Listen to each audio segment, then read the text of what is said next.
In the next person that will take over, we continue with the reforms.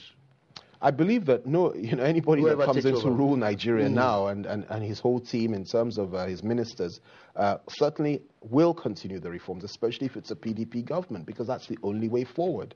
We must reform, we must continue to reform, and we must establish President Olusegun Obasanjo's vision of a bigger, stronger, and better Nigeria. And that's what any incoming government that's sensible will do. I want to go back into retrospect now. Whilst you were the Special Assistant on Public Affairs to the President, you had a lot of challenges. You want to share a bit about it? Well, let me tell you. Flying from well, you know, that I was in a war zone at that time, and still am in certain respects. But that was a great job. I enjoyed the job tremendously. I enjoyed the verbal exchanges. But a lot of people believe you're doing the yeoman's job. Well, thank you very much. Thank you very much. You know, and the most important thing is, for me, it was just a job. There was nothing personal in it. I believe that we must defend the president at all costs. I still do, because he's a good man, and he's a man that's worthy of being defended and protected. And I believe that Ubasani, who is there now, is doing a great job, and I'm very close to him, and I just look at what he's doing, and I thank God for his life. Okay. It's not an easy job. It can be a very lonely job, but it's worth it, because you know you're working for somebody that really, really, really means so much to you and to the nation. Okay. Do you believe Nigeria can achieve us being one of the first 20 world economies come 2010, like the president said? If we continue the way we're going, I assure you we can achieve that. Even today, as a consequence of the consolidation of banks in Nigeria, for example, okay, Nigeria has now, within the ranks of the top 1,000 banks in the world, quite a number of our banks. Nobody thought that could happen 2 years ago. Nobody did, because we didn't have banks 2 years ago. We had lending shops. Now we have strong, virile banks. The economy is booming. Nigeria is rising. The power of Nigeria is evident throughout the world today, and I have every confidence that our economy will continue to grow stronger, and we will be the power that we were destined to be within a matter of years. Okay, thank you very much, sir. Viewers, like I said earlier, we will not be accepting phone calls today, because we've got a very short time with the Honorable Minister of Aviation, Chief Femi Fani-Kayode. If you've got any comments or you want to email us, please feel free to do so. Programs@bentelevision.com. We would like to go on a short break now, and we'll be right back with the Honorable Minister of Aviation and also the Special Envoy for President Obasanjo 2007 elections. Stay tuned, don't go away. I'm being told by my producer to go on now. Okay. All right. It seems everybody is enjoying this. Okay. There's this question I would like to ask you again about, there was a major find is that the radar machines were vandalized at the airport, and you actually took an action regarding that. Do you want to give us a bit about that? Yeah, well, basically the situation was, I think about a week or two after we established radar in our country, 24-hour radar coverage for the first time in the history of Nigeria. Some people decided to dig a hole, a very deep hole, just outside, within the environs of the airport, and cut off all our newly installed radar lines, navigational equipment, I mean, it was unbelievable.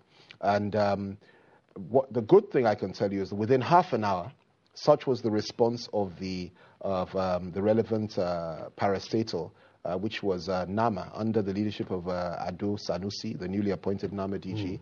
They came in within half an hour, everything was restored to normal, and everything was fine. And since then, everything has been okay, and we have extra security. But what I did do was set up a committee, a security committee, made up of various security agencies to look into it, and I believe I'll be getting the report within a week or so. I also suspended the director of security for the airport, and also the chief security officer for Murtala Mohammed Airport. So where such things happen, people are held accountable, and then we look into it, and then we make a determination, and then we now move on. But the most important thing is that within half an hour, everything was restored. Yeah, what will you do about the problems of armed robbers in that country in terms of going to the airport, robbing the bureau de change, and just vandalizing everything and killing people? Yeah, I believe that crime is a problem that we just have to contend with on a daily basis. It's not peculiar to airports and its environs, but everywhere, and it's not peculiar to Nigeria. The crime rate in South Africa is much higher than that of Nigeria. The rate of AIDS is much higher in South Africa than Nigeria. And, but that doesn't in any way excuse or justify what is happening. Our response to such actions is to be very virile and to be very strong. In terms of what's going on in the airports, anybody that travels to Nigeria will tell you that under my watch, security at the airports has been extremely tight. For the first time, we've given EFCC access into the airports and onto planes. So anybody that's doing any shady deals or carrying money, I hear what they used to do. The minute they get into the airport, it's a safe haven because EFCC. But now Nuhu Ribadu made an application to me, wrote to me asking for permission. We've given him, I was delighted to give him that clearance, and his boys can enter the airports. That's for fraud. Armed robbery and so on and so forth. Our position is fire for fire. Anybody tries anything at any of our airports, they will receive far more than they will get. And I'm proud to say that because it's my job to protect Nigerian travelers and to protect installations of our country, airport installations of our country. Okay, if you don't mind, sir, I need to go back to your role as a special envoy of the president for this 2007 elections. Yes. We had a media report this morning that the National Assembly has said that it is left for the party to decide if they have a candidate that's been indicted. The court can decide and the party can decide. It's nothing to do with National Assembly. Have you had the report, sir? Well, I haven't, I've been here, so I haven't really heard that report. My understanding is that the Senate is debating the issue or will carry on the debate on Tuesday. I also am aware of the fact that in terms of the Atiku case, the Senate has clearly indicted Abubakar Atiku, told him that he has indulged in corrupt and fraudulent behavior, told him that he has embezzled and siphoned large sums of money into millions and millions of pounds and dollars, and told him that he should return that money.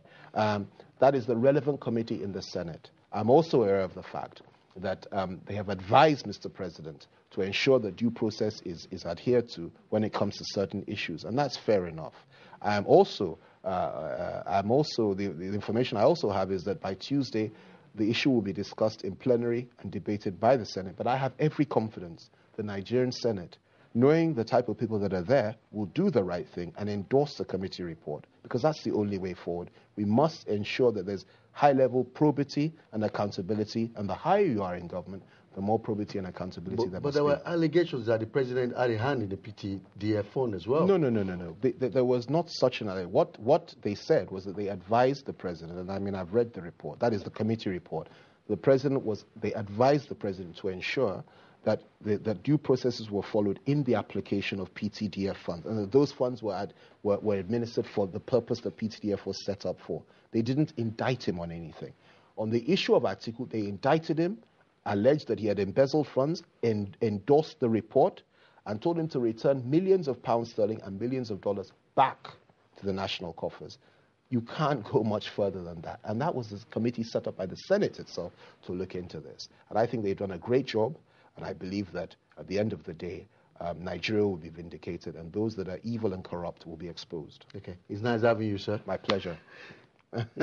My pleasure. What else can I say again? Thank you very much. And we're very proud of you, what you're doing at Ben TV. Nigerian-owned, Nigerian-run for the whole of Africa. You're doing a great job. Keep it up. Thank you. We're here to serve the Nigerian community. Thank you very much. Viewers have been having a wonderful and engaging session with the man they call a firebrand, the special envoy for the presidential campaign of Obasanjo on 2007 elections, and also the Honorable Minister for Aviation. Hope you enjoyed that. Until the next time I come on your way again, it's bye for now. Enjoy your weekend. Have a blessed night. The government is concentrating on improving the internal and international infrastructure of the country.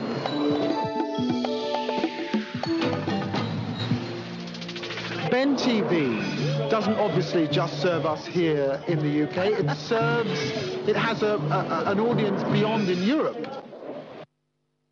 It's kind of 50th anniversary of freedom. Everybody get together, let's jubilate. Congratulations, all people of the motherland.